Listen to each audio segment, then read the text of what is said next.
আজ থেকে 41 বছর আগে আমার ঠাকুমা ছাগলের নাড়ি ভুড়ি ডেলি রান্না করতে হতো, যেটা আমার ঠাকুরদা প্রত্যেকদিন রাতে এসে নিয়ে যেত।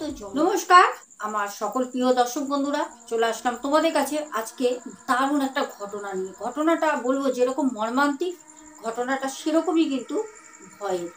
আজকের ঘটনাটা আমি তোমাদের সকলকে বলবো খুব মনোযোগ সহকারে পুরো ঘটনাটা শোনো। আজকের ঘটনাটা শোনার পর কথা দিতে পারি আজকে কিন্তু ভাবাবে, হ্যাঁ আজকে ভাবাবে কি শুনছো তোমরা। তো চলো বেশি কথা একদম বাড়াবো না, সোজা যাবো ঘটনায়। যাবার আগে প্রত্যেক দিনের মতো ছোট করে বলে দেবো, সবাই লাইক করে দিও। আর যারা এখনো পর্যন্ত নতুন আমার চ্যানেলটাকে সাবস্ক্রাইব করুন, অবশ্যই করে পাশে থেকো। এবার তোমাদের আমি ঘটনাটা ঘটেছিল হচ্ছে আসামে। আজকে যিনি আমাদের ঘটনা পাঠান উনি বলেন, দিদি ভাই আমার নামটা আপনি হাইড রাখবেন, আমার নামটা বলবেন না, কারণ আমি আসামে একটা পলিটিক্যাল লেভেলে আমি রয়েছি, যার কারণে আমি নামটা রিভিল করতে চাই না। আমার নামটা রিভিল না করে আজকের ঘটনাটা অবশ্যই আপনি শেয়ার করবেন। আর এই ঘটনাটা ঘটেছিল হচ্ছে 1983 সালে, আজ থেকে প্রায় 41 বছর আগে। আমাদের যিনি ঘটনাটা পাঠান দাদা ভাই বলেন, আমার যে ঠাকুমা, আমার ঠাকুমার মুখ থেকে ঘটনাটা শোনা। বলে আজ থেকে 41 বছর আগে আসামে কিন্তু এত যে জনবসতি সেটা ছিল না, এত সব কিছু রাস্তাঘাট পরিবহন ব্যবস্থা, এত হোটেলস, এত ট্যুরিস্ট, এত কিছু ছিল না। তখন একদম বাড়িঘর হাতে গোনা যেত, এত কম বাড়িঘর, যানবাহন ব্যবস্থা খুব সংখ্যক কম ছিল। এবার ঘটনাটা বলি, আমার ঠাকুরদা তার জীবনে একটা এমন ঘটনা ঘটে, যেই ঘটনাটা আমাদের গ্রামের সবাই এখনো মনে করে। আর এখনো মনে করলে প্রতি কটা মানুষ চিন্তা করে, সাথে ভয়তে কাঁপে যে এই রকম মর্মান্তিক এত ভয়ঙ্কর ঘটনা যেন জীবনে কারোর সাথে না ঘটে। ঘটনাটা আমার ঠাকুমা যেরকম ভাবে আমাকে বলে, আমি ঠিক সেরকম ভাবে ঘটনাটা শেয়ার করব। আমাদের দাদাভাই বলেন, আমার এক কাকা ছিল, কাকা আর আমার বাবা, আমার ঠাকুরদার 2 ছেলে ছিল। 2 ছেলের মধ্যে আমার কাকা পড়াশোনায় খুব মেধাবী ছিল, খুব মেধাবী। আর আমার বাবাও ছিলেন, কিন্তু খুব একটা ভালো না। তো ঘটনাটা ঘটে, আমার ঠাকুরদা প্রত্যেক দিন উনি কাজে যেতেন।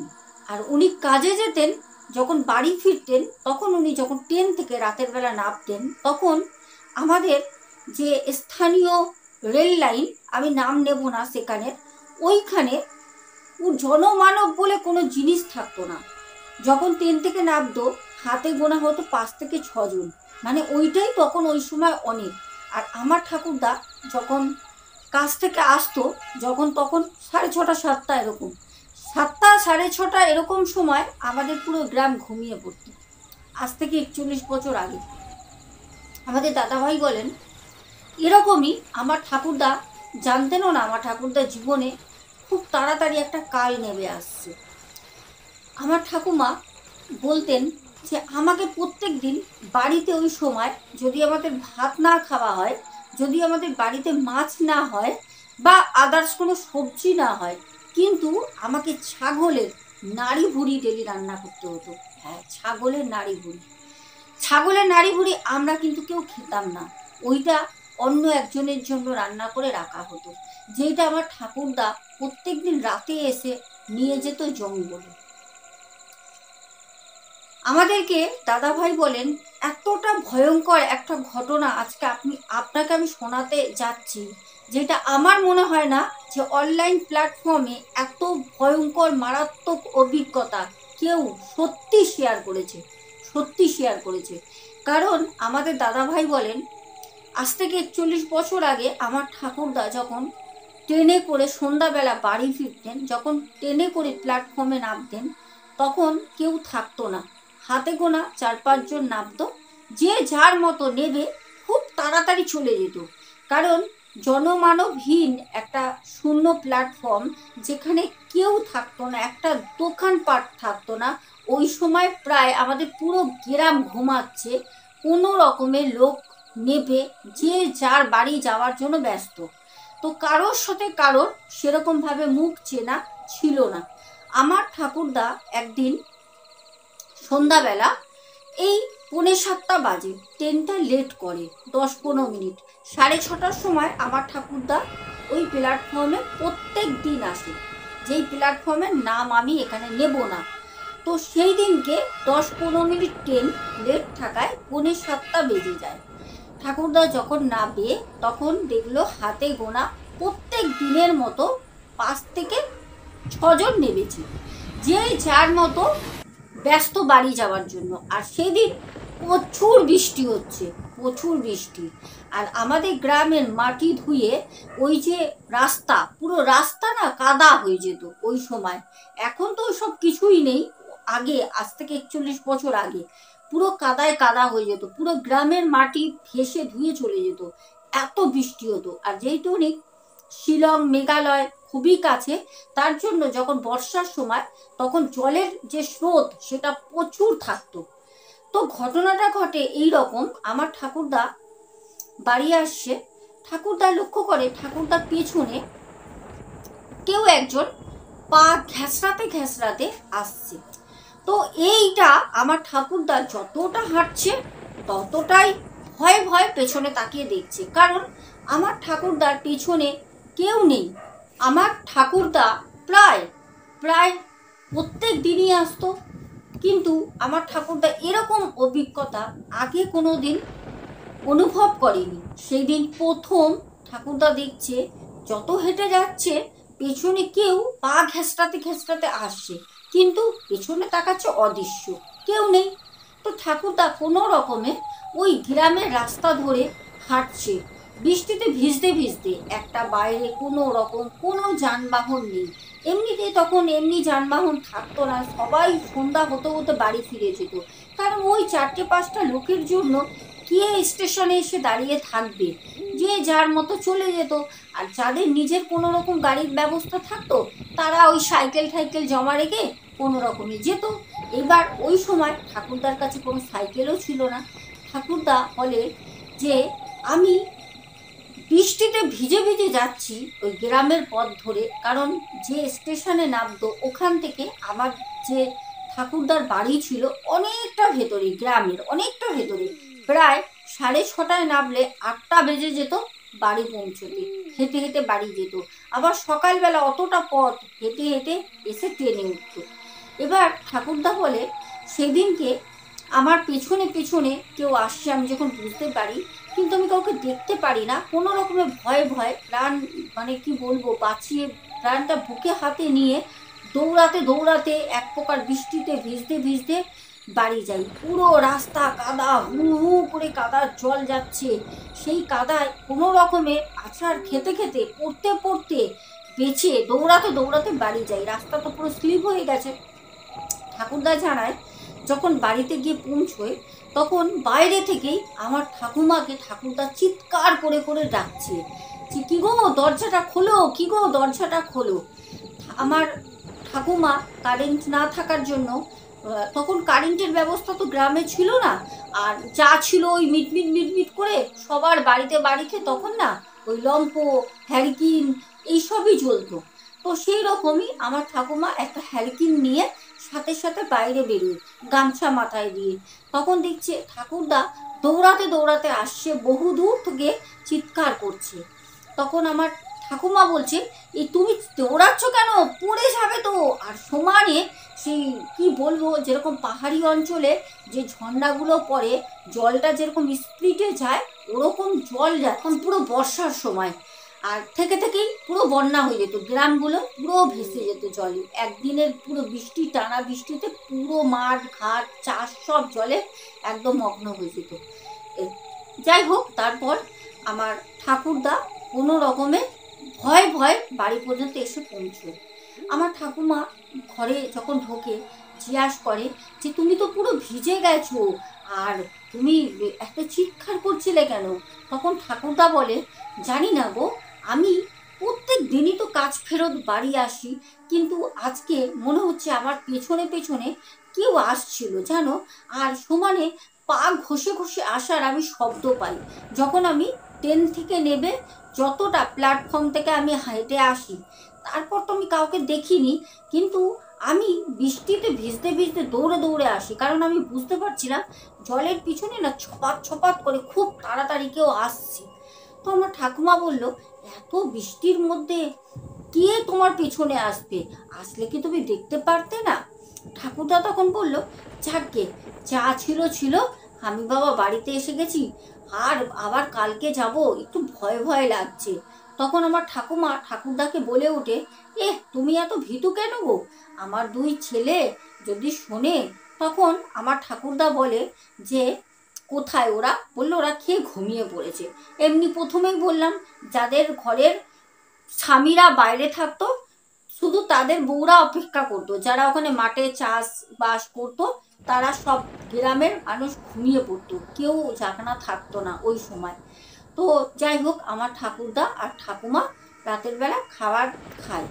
খেয়ে যখন আমার ঠাকুরদা বলে বাথরুম করার জন্য বাইরে বেরোয়, তখন দেখে একটা জটা বুড়ি, যে বৃষ্টির মধ্যে ওরকম বিদ্যুৎ প্রচণ্ড চমকাচ্ছে, দাঁড়িয়ে রয়েছে। ঠিক দরজাটা খুলে যখন আমার ঠাকুরদা বাইরে বেরোয় একটা ছাতা নিয়ে, তখন দেখে একটা জটা বুড়ি, মানে সেই বিকট দৃশ্য, বিকট তার দৃশ্য। এমনি তো পুরো গ্রাম অন্ধকার, সব কোনো বাড়িতে তখন তো লাইটের ব্যবস্থা ওই সময় ছিল না ওই গ্রামে।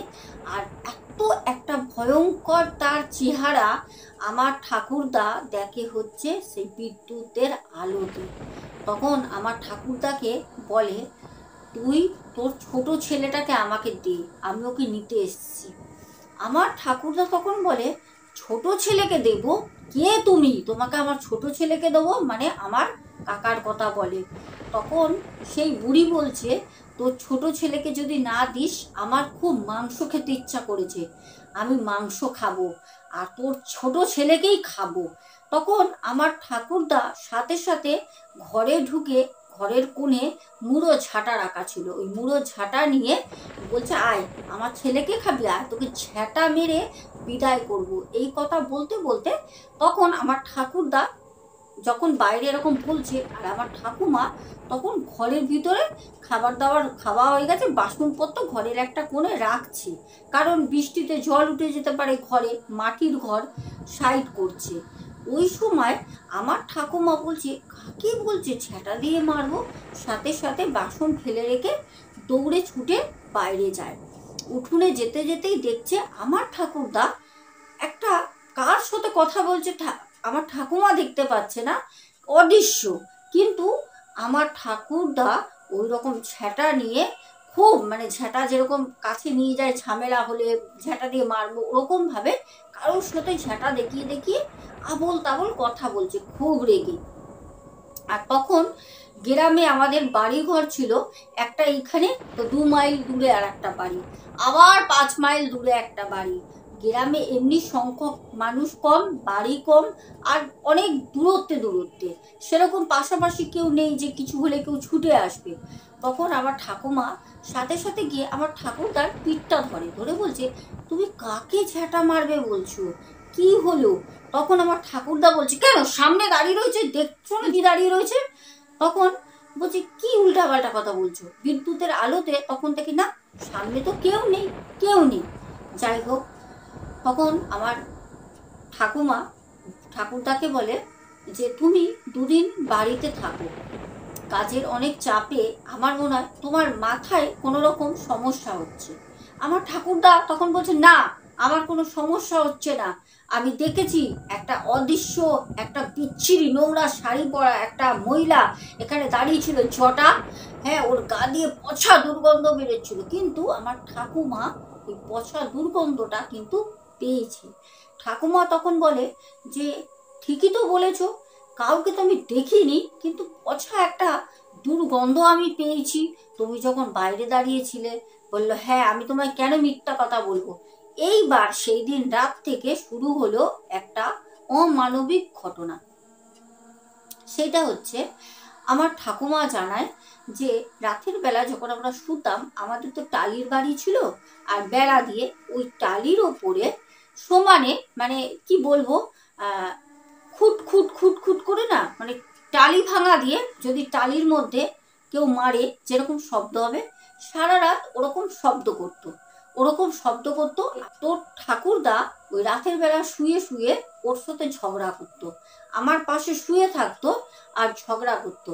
আমি শুনতে পারতাম না ও কি বলে, কিন্তু তোর ঠাকুরদা পাশে শুয়ে বলতো, ঝ্যাটার বাড়ি মারবো তোকে, কোনোদিন আমার কাছে আসবি না। এইরকম প্রায় মাসখানিক চলতে থাকে। মাসখানিক পর একদিন সকালবেলা তোর ঠাকুরদা ঘুম থেকে উঠলো, উঠে দেখলাম চোখের নিচগুলো পুরো লাল হয়ে গেছে। আর তোর ঠাকুরদা খুব ফর্সা ছিল, লম্বা চওড়া ফর্সা মানুষ। ঠাকুরদার চোখের এগুলো যখন লাল হয়ে গেছে, আমি তখন বললাম, কি গো, তোমার কি শরীর খারাপ, পেটের কোনো সমস্যা হয়েছে, চোখগুলো এরকম লাল হয়ে রয়েছে কেন? তখন তোর ঠাকুরদা বলে যে আমার রাতে তো ঘুম হয় না। আমি ওর কাছে হার মেনে গেলাম জানো। আমি তখন বললাম, হার মেনে গেলে মানে, তাহলে কি আমাদের ছোট ছেলেটাকে দিয়ে দিতে হবে নাকি? বললো না, হার মেনে গেলাম, কিন্তু আমাদের ছেলেকে দিতে হবে না। ও তার বিনিময়ে আর একটা জিনিস চেয়েছে, আমাকে সেইটা দিতে হবে। সেটা যদি আমি ওকে না দিই, তাহলে পরে আমাদের ছেলেটাকে ও নিয়ে চলে যাবে। আমি তো কান্নাকাটি জুড়লাম, প্রচণ্ড ভেঙে পড়ি, শরীর খারাপ হয়ে যায়, প্রেশার পড়ে যায়। এ কি শুনছি, কে আসে, কে আমাদের ছোট ছেলেকে চায়, কি দিতে হবে? তখন তড়িঘড়ি করে সকাল সকাল বাজার থেকে নিয়ে আসলো এত পরিমাণে, বেশ অনেকটা ছাগলের নাড়ি ভুড়ি। সেই কি আষ্টে গন্ধ, পচা গন্ধ।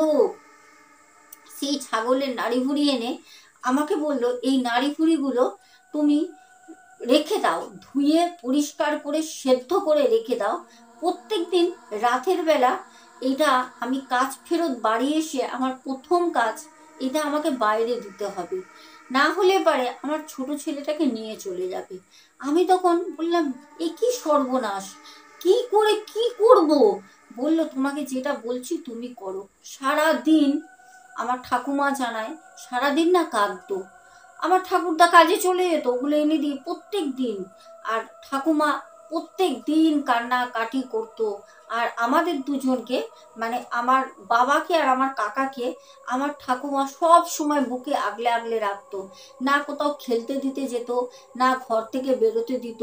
কোথাও গেলে পারে ঠাকুমার সাথে সাথে যেত, সব সময় বুকে আগলে রাখতো। একটা ভয়, একটা মায়ের, যে আমার সন্তানকে কখন অদৃশ্যমান কেউ কেড়ে নিয়ে চলে যাবে। এরকম করে প্রায় আরো 2 মাস চলে। প্রত্যেক দিন আমার ঠাকুরদা বাড়ি ফিরতো, যত রাতই হতো ওই গ্রামের পথ ধরে, কাঁচা রাস্তা ধরে আসতো। আর ওই যে অদৃশ্য যে আমার ঠাকুরদার পেছনে আসতো, সে কিন্তু ঠাকুরদার জন্য সেই স্টেশনে কিন্তু অপেক্ষা করতো। আর পা ঘেঁষে ঘেঁষে, ঠাকুরদা কাউকে দেখতে পারতো না, পেছনে পেছনে ঠাকুরদার সাথে সে আসতো। আস্তে আস্তেই ঠাকুরদা যখনই বাড়িতে এসে আমার ঠাকুমাকে ডাকতো, ঠাকুমা যখন ঘরের দরজা খুলতো, ওই হাতের মধ্যে ওই নাড়ি ভুড়ি একটা মাটির পাত্রর মধ্যে নিয়ে দরজাটা খুলতো। কারণ আমার ঠাকুরদা ওই এসেই ওই নাড়ি ভুড়ি বাইরে জঙ্গলে, আমাদের বাড়ির ওখানে, মানে আমার ঠাকুরদা যেখানে থাকতো আগে, আজ থেকে 41 বছর আগে, ওই সময় বাড়ি থেকে বেরিয়ে কিছুটা দূরত্বে একটা ঘন জঙ্গল ছিল। ওই জঙ্গলে গিয়ে আমার ঠাকুরদা দিয়ে আসতো। খুব ভয় ভয় সেই, মানে দিনগুলো আমার ঠাকুরদা ঠাকুমা কাটিয়েছে। তারপর একদিন এমন ঘটলো, সেটা বলার মতো না। সে এত ওখানে বৃষ্টি হয়েছে, এত বর্ষাকালে এত বৃষ্টি হয়েছে, সকালবেলা সব কিছু জলে ভেসে গেছে। আমার ঠাকুরদা যেখানে মাংস বিক্রি হতো, সব দোকানে গিয়ে দেখে সব দোকান বন্ধ। তখন তো সেরকম খুব একটা দোকান ছিল না, হয়তো গাছতলায় একটা, হয়তো বাজার বসতো কোথাও হাট, ওখানে একটা, আর তো কোনো দোকানপাট ছিল না, লোক সংখ্যা কম, খাবে কি? সব দোকান বন্ধ। আমার ঠাকুরদা পাগলের মতো দৌড়াচ্ছে এদিক ওই দিক, দোকান যার তার বাড়ি পর্যন্ত গেছে। এবার কেউ কি তার পুরো ছাগলটা কেটে নাড়ি ভুড়ি দেবে? এটা কখনো হয়? সেই দিনকে আমার ঠাকুরদা কোনো নাড়ি ভুড়ি ছাগলের আর রাখতে পারেনি এনে। সেই দিনকে কাজেও যায়নি, কারণ আমার ঠাকুরদা আগে থেকে জানতো যে আজকে চরম একটা দুর্ঘটনা আমাদের ঘটে যাবে আমাদের সংসারে। সেই ভয়তে আমার বাবাকে আর কাকাকে বুকে আঁকলে সেদিন আমার ঠাকুমা আর ঠাকুরদা সারাটা দিন বসেছিল। সন্ধ্যার সময় আমার ঠাকুরদা ভাবলো আজকে যেই টুনি ট্রেন থেকে তো আমি নামবো না, হয়তো ও ওখানেই অপেক্ষা করবে, বাড়ি আসবে না, কারণ আমি তো আজকে মাংস এনেও রাখিনি, ওকে আমি দেবো কি। তখন খুব ভালো করে আমার ঠাকুমা সেদিনকে, যেদিন ঘটনাটা আমাকে শেয়ার করে, সেদিনকে দু চোখ ভরে শুধু কান্না, শুধু কান্না। বলে কোথা থেকে কি হলো কিছু বুঝতে পারলাম না। সেদিনকে যেই সময় তোর ঠাকুরদা প্রত্যেক দিন কাজ ফেরত বাড়ি ফিরতো, ঠিক ওই সময় আমাদের দরজায় এসে কেউ টোকা দিচ্ছে, ঠিক ওই সময়। আর আমরা দুজন ভিতরে বসে কাঁপছি, দুটো বাচ্চাকে কোলে জড়িয়ে নিয়ে। সেই যে কি একটা মর্মান্তিক সময়, মানে বলে বোঝাতে পারবো না, একটা মা বাবার কাছে একটা সন্তানকে নিয়ে চলে যাওয়া। সেই অদৃশ্য যে আসে, সে অনেক সেই ঘরের দরজায় টোকা দেয়, কোনো মতে ঠাকুরদা সেদিন দরজা খুলিনি, কোনো মতে। ঘর মনে হচ্ছে ভেঙে ফেলে দিচ্ছে, ঘর দুলছে, বাইরে মুষলধারে হচ্ছে বৃষ্টি। সে কি যে একটা রাত গেছে, সেটা বলে বোঝানোর কোনো উপায় নেই। কিছুক্ষণ পর সেই দরজার টোকার শব্দ বন্ধ হয়ে যায়। ঠাকুরদা বলল মনে হয় ও চলে গেছে। আমার ঠাকুরদা ভেতর থেকে দরজার সামনে দাঁড়িয়ে তাকে বলছে, যা, তুই যা, কালকে তোকে আমি ডবল নাড়ি ভুড়ি এনে দেবো, তুই চলে যা, আজকে বৃষ্টির জন্য সব ভেসে গেছে, কিছু পাইনি, আমি অনেক চেষ্টা করেছি, তুই চলে যা। কিছুক্ষণ পর সেই যে দরজার টোকা, সেই শব্দ কিন্তু বন্ধ হয়ে যায়। ঠাকুরদা ঠাকুমা ভাবলো হয়তো সে চলে গেছে, কিন্তু মাঝরাতে যখন আমার ঠাকুরদা উঠে আমার ঠাকুমাকে খুব জোরে জোরে যখন ডাকছে, ঘরে দুপাশে দুটো দুটো লম্প জ্বালিয়ে শোয়, ঘরে হ্যালোকিন জ্বালিয়ে শোয়, পুরো ঘর আলো করে রেখেছে যেন কোনো দুর্ঘটনা না ঘটে, কারণ দুর্ঘটনা ঘটার আশঙ্কা আমার ঠাকুরদা ঠাকুমা অনেক আগেই বুঝে গেছিল। যখন মাঝরাতে ঘুম ভাঙে, দেখে ঘরের দরজা যেরকম বন্ধ করে রেখেছে সেই রকমই বন্ধ, কিন্তু আমার বাবা আছে, আমার কাকা নেই। হ্যাঁ, একদম যে ঘটনাটা তোমরা দর্শক বন্ধু শুনছো, এটা একদম বাস্তব ঘটনা, একদম বাস্তব ঘটনা। আমাদের যে দাদা ভাই বলছে আমার যে মানে কাকা ছিল, সেই কাকা পড়াশোনায় ওই গ্রামে খুব মেধাবী ছিল, কাকা খুব ভালো পড়াশোনায় ছিল। তখন কাকার বয়স ছিল মাত্র 11 বছর। সেই 11 বছরের ছেলেটাকে সে অদৃশ্য কেউ, জানতামও না সে কে, কেন আমাদের সংসারে এরকমভাবে ঠাকুমা ঠাকুরদাকে ভয় দেখাতো, কেন পেছনে এসেছিল, কিন্তু সেই দিন রাতের পর আমার কাকা কেউ খুঁজে পায়নি। পুরো গ্রামে সকালবেলা সবাই জেনে গেল, কান্নাকাটি, সবাই গ্রামের লোক আমাদের বাড়িতে আসলো, সবাই বিষয়টা জানলো, সবাই আতঙ্ক গ্রামে, যে এই বাড়ি থেকে একটা ছেলে নিয়ে চলে গেছে, এখন গ্রামে যদি আমাদের যে বাচ্চাগুলো আছে তাদেরকে যদি নিয়ে চলে যায়, এই রকম করে আতঙ্কে আতঙ্কে আমরা দিন কাটাচ্ছিলাম। হঠাৎ করে ওই আমার যে কাকাকে নিয়ে যাওয়ার পর থেকে আমার ঠাকুরদা অনেক দিন পর, পেটের দায়, কাজ তো করতেই হবে, কাজে যায় নিয়মিত, আবার কাজে যেত, কাজ থেকে আসতো, কিন্তু সেই অদৃশ্য কে যে ছিল আজ পর্যন্ত রহস্য। সে কিন্তু আমার কাকাকে নিয়ে যাওয়ার পরে আর কিন্তু আমার ঠাকুরদার পেছনে পড়তো না, আর আমাদের ঠাকুরদা দেখতে পারিনি, আর আসিও নি। তখন আমার যে বাবা, তাকে খুব আগলে আগলে রাখতো, খুব আগলে আগলে আমার বাবাকে যত্ন করে। যখন আমার বাবার বয়স হয়ে গেল 16 বছর, আমার বাবা এমনিতেই বড় ছিল 2 বছরে, যখন আমার কাকার 11 বছর বয়স, যখন কাকাকে কেউ নিয়ে চলে যায়, জানি না, ভগবান জানে সে কে ছিল, কোথায় নিয়ে গেল, কি করলো। তখন আমার বাবার বয়স ছিল হচ্ছে 13 বছর, 2 বছরের বড় ছিল। যখন 16 বছর বয়স হয়, তখন আমার ঠাকুরদা, মানে সেই যে কাকার শোক না ভুলতে পেরে পেরে আমার ঠাকুরদা মারা যায়। শুধু তখন আমার বাবার 16 বছর বয়স তখন, আর পুরো সংসারের দায়িত্বটা 16 বছর বয়সে আমার বাবার ঘাড়ে এসে পড়ে। আমার বাবা সব থেকে ভালো একটা কাজ করেছিল, সেটা চলে আসে আসামের ডিব্রুগড়ে। আসামের ডিব্রুগড়ে এসে বসবাস শুরু করে। ওখানে আস্তে আস্তে আস্তে আস্তে কাজ করতে করতে একটা জমি কিনে একটা টিনের ছাউনি করে। সেখানে আমার ঠাকুমা আর আমার বাবা ওখানে বাস করত। কিন্তু আমার বাবা আজ পর্যন্ত সবাইকে বলে যে এই রকম ঘটনা ওই গ্রামে, যেই গ্রামে আগে ঠাকুরদা থাকতো, যেখানে এরকম একটা ঘটনা ঘটে, কারোর বাড়িতে এরকম কি কারোর সাথে হয়েছে?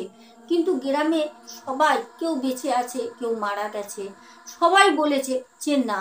কিন্তু একটা প্রশ্ন, যেটা আমার ঠাকুমা সব সময় এখনো পর্যন্ত বলে, যে এই যে তোর ঠাকুরদা মারা গেল চিন্তা করতে করতে করতে করতে তোর কাকার, কিন্তু তোর কাকাকে কি করে কে নিয়ে গেল? আমরা যে রাতের বেলা ছিলাম, চারিদিকে লম্প, চারিদিকে হ্যারকিন চালিয়ে সারা রাত বসেছিলাম, একটা সময় ঘুমিয়ে পড়ি, কারণ যে অদৃশ্য এসেছিল সে তো চলে যায়, কারণ আর তো তার কোনো অস্তিত্ব ওখানে বুঝতে পারিনি। কিন্তু ঘরের দরজা যেরকম বন্ধ করে শুয়েছি, সকালবেলা সেই রকমই পেয়েছি। কিন্তু মাঝখান থেকে কি করে একটা 11 বছর ছেলেকে ঘর থেকে নিয়ে চলে গেল, কি করে? এইটা একটা সত্যি বলতে ইতিহাস, একটা কি বলবো রহস্য। আজও পর্যন্ত কেউ বলতে পারিনি যে আমার কাকাকে কে নিয়ে গেছিল, কিভাবে নিয়ে গেছিল বন্ধ ঘর থেকে। দর্শক বন্ধুরা, তোমাদের উদ্দেশ্যে আমি বলবো যে ভাবো, আমাদের পৃথিবীতে কত রকম কিছু ঘটে, আমরা কিন্তু জানতেও পারি না। আর কতটা মর্মান্তিক, কতটা কষ্টকর একটা ঘটনা বলো তো। সে অদৃশ্য কে ছিল? আমার যিনি ঘটনাটা বলেছেন, ওনার ঠাকুরদার সাথে প্রত্যেক দিন ওই ট্রেন থেকে নামার পর উনি আসতেন পেছনে পেছনে, কিন্তু রাস্তা দিয়ে যখন পেছনে তাকিয়ে দেখতেন, তখন দেখতেন যে পেছনে কেউ নেই।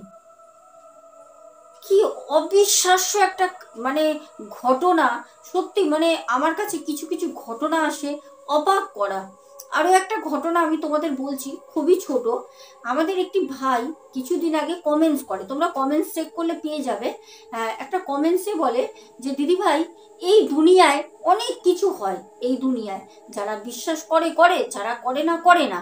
সব থেকে বড় কথা বলে, আমার ঠাকুমা বয়স হয়েছিল 83 বছর, প্রচণ্ড শরীর খারাপে ভুগছিল, এই যায় যায় যায় অবস্থা। তো কলকাতায় বড় একটা হসপিটালে ঠাকুমাকে ভর্তি করলাম রাতের বেলা। খুব শরীর খারাপ, এমার্জেন্সিতে ভর্তি নেয়। তারপর ঠাকুমা ওখানে থাকে প্রায় সপ্তাহখানিক। থাকার পর ডাক্তার হঠাৎ করে বলল যে আপনার ঠাকুমা কোমায় চলে গেছে, উনি হয়তো আর ফিরে আসতেও পারে, নাও আসতে পারে, কিন্তু যতদিন ওনার প্রাণটা চলবে বাড়িতে নিয়ে চলে যান, একটা ধারে ওনাকে রেখে দেবেন, ডাক্তাররা বললো হসপিটাল থেকে। তো বাড়ির লোক কান্নাকাটি করছে যে এই 83-84 বছর বয়স একটা বুড়ি মরে যেতে পারতো, থাকে না বাড়িতে জ্বালাতন করে, হ্যাঁ এই শুয়ে শুয়ে পটি করছে বিছানার মধ্যে, সব কিছু উঠে বসার ক্ষমতা নেই। হ্যাঁ, বাড়ির লোকগুলো তো তিতি বিরক্ত হয়।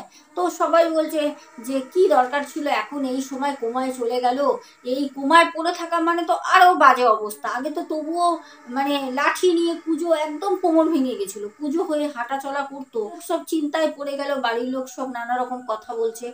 বলল ডাক্তার আজকের দিনটা থাক, দেখি মনে তো হয় না উনি আর আগের মতো বসতে পারবে, কালকে আমরা ওনাকে ডিসচার্জ করে দেবো, আপনি নিয়ে চলে যাবেন। তো বাড়ির লোক সবাই বলল ঠিক আছে। যে ভাইটি ঘটনা পাঠায় তারই ঠাকুমা বলে, আমার ঠাকুমা পরের দিনকে ডাক্তার ফোন করছে, আমরা সবাই চলে আসি, যে একটা সময় গিয়ে পরের দিন নিয়ে আসবো, কারণ কোমায় চলে গেছে মানে আর তো কোনো আশার আলো নেই। পরের দিন ডাক্তারবাবু ফোন করে বলছে মিরাক্কেল হয়ে গেছে, আপনার ঠাকুমা সুস্থ অবস্থায় বাবু হয়ে বসে রয়েছে। চমৎকার। বাড়ির লোক শুনে তো খুব খুশি। বাড়ির লোক রাগে ওইগুলো বলেছে, কখনোই কি আপনজনরা ওইসব বলে? জানে কষ্ট হবে, সবারই তো কষ্ট হয়। এইবার বাড়ির লোক শুনে সবাই দৌড়িয়েছে সকালবেলা একটা গাড়ি বুক করে। আমাকে ভাইটি বলে, দিদি ভাই, ঠাকুমা রীতিমতো হেঁটে চলে বেড়াচ্ছে, আগের থেকেও ঠাকুমা সুস্থ। ঠাকুমাকে বাড়িতে নিয়ে আসলাম। আমরা বললাম, ডাক্তারবাবু এরকম কি মেডিসিন দিয়েছে রাতের বেলা একদিন রেখে, যে আমার ঠাকুমা এত মানে আগের থেকেও সুস্থ হয়ে গেছে? মানে আগে তো নড়তে পারতো না, অতটা লাঠি নিয়ে নিয়ে নড়তো, এখনো লাঠি নিয়ে হাঁটছে কিন্তু খুব অ্যাক্টিভ। ও মা বলে, আমার ঠাকুমা বাড়িতে আসলো, বাড়িতে এসে আমার ঠাকুমাকে আমার মা বলছে যে, কি গো, ভাত খাবে তো? গলা ভাত একটু করে দিই, ওষুধ খেতে হবে তো, তোমার ওষুধ চলছে। বলছে আমার ঠাকুমা যে কোনোদিন নিজের নাম লিখতে পারে না, সে ইংলিশে কথা বলছে। ইংলিশে, বাংলা বুঝতে পারছে না, ইংলিশে কথা বলছে, সব কথা গড়গড় করে জলের মতো ইংলিশে বলছে। দর্শক বন্ধুরা, খুব অবাক লাগছে না শুনে? হ্যাঁ, আমারও খুব অবাক লেগেছিল। বলছে ঠাকুমা ইংলিশে কথা বলছে। বাড়ির লোক বাড়ির লোক বলছে, এ কি? আমার বাবা বলছে, এ কি? আমার মা কোনোদিন বাংলায় নিজের নাম লিখতে পারে না, ওই লিখতে গেলে ত ক বলে বলে দিতে হয়, এরকম এরকম, মানে কোনো জায়গায় সই করাতে হলে পাশে একটা খাতায় লিখে লিখে দেখাতে হয়, সেইটা দেখে দেখে একটা এদিক করে লেখে কোনো রকমে। আর সে ইংলিশে কথা বলছে। তখন গ্রামের লোক সবাই দেখতে আসে, সবাই দেখতে আসলো, পাড়ার লোক। আরে চমৎকার, ওর ঠাকুমা ইংলিশে কথা বলছে। পাড়ার লোক যখন দেখতে আসে, পাড়ার লোক বলছে, কি রে, এত পরিবর্তন তোর ঠাকুমার মধ্যে? তোর ঠাকুমা কি রে, কি ওষুধ দিয়েছে? ডাক্তাররা এই নিয়ে পাড়ায় পুরো রটে গেল। তারপর দুদিন পর আমার মা বলল যে, না, এটা মনে হচ্ছে অন্য কিছু ব্যাপার। এক তান্ত্রিকের কাছে নিয়ে যাওয়া হলো ঠাকুমাকে। সেইখানে নিয়ে যাবার পর ঠাকুমাকে বলে যে, সেই তান্ত্রিক বিশাল মাপের তান্ত্রিক। তান্ত্রিক বলছে, ওনার মধ্যে তো উনি নেই, উনি তো মারা গেছেন। বলছে উনি হসপিটালেই মারা গেছেন, উনি তো না, ওনার ভিতরে 22 বছরের একটা ছেলে রয়েছে, তার আত্মা। এটা তো তোমার মা না। এইবার বলো বাড়ির লোকের কি জ্বালা। আমাদের ভাই বলে, দিদি ভাই বিশ্বাস করবে না, তখন আমরা বলি যে, না, আমরা যখন আমার ঠাকুমা, যখন আমার বাবা বলছে আমার মা যখন মারা গেছে, তাহলে আমার মায়ের শরীরে অন্য একটা ছেলে বাস করবে, আমরা তো এটা কখনো মেনে নেবো না।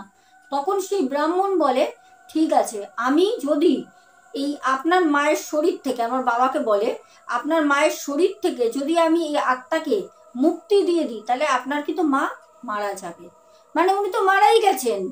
তখন আমার বাবা, আমার মা সবাই বলল, আপনি তাই করুন, কারণ আমরা অন্য একটা আত্মাকে আমার মায়ের শরীরে কেন পুষবো? তখন ওই আত্মাকে যখন মুক্তি করে দেয়, তখন আমার ঠাকুমা মারা যায়। অ্যাকচুয়ালি আমার ঠাকুমা যেদিন কোমায় চলে যায়, সেদিনই ঠাকুমা মারা গেছিল। পরের দিন যে মিরাক্কেল বলে না ডাক্তাররা, ওইটা মিরাক্কেল না, ওই রাতের বেলা আমার ঠাকুমার শরীরে 22 বছরের একটি ছেলের আত্মা ঢুকে যায়। দর্শক বন্ধুরা, একদম বাস্তব ঘটনা তোমাদের বলছি, এটা কমেন্টসও আমাদের ভাই জানিয়েছিল। আর কি বলবো। তো চলো, আজকে দুটো ঘটনা কিন্তু দারুণ ঘটনা, আশা করি তোমাদের ভালো লেগেছে। চ্যানেলটাকে সাবস্ক্রাইব করে রাখবে, কারণ আমার চ্যানেলে আমি হলপ করে বলতে পারি, একটা ঘটনাও বানানো না। তোমরা অনেকেই বলো বানানো বানিয়ে বানিয়ে ঘটনা বলো। আরে তোমাদের মাথায় একটু বুদ্ধি থাকা দরকার তো। আমি একটা সোশ্যাল প্ল্যাটফর্মে কাজ করছি, এখানে আমার চ্যানেলে আমি যদি তোমাদের বানিয়ে বানিয়ে কোনো ঘটনা শোনাই বা গল্প শোনাই, তাহলে আমি স্ক্রিনে নাম্বারটা মেনশন করতাম না, ঠিক আছে? এইটুকুনি বুদ্ধি রেখো। আজকে আসবো, স্ক্রিনে যে নাম্বারটা যাচ্ছে তাতে যোগাযোগ করো, যেরকমভাবে পাশে আছো থেকো। দেখা হবে আগামীকাল ঠিক রাত 10টায়। আজকের মতো টাটা, গুড নাইট, সবাই খুব ভালো থেকো। চলো।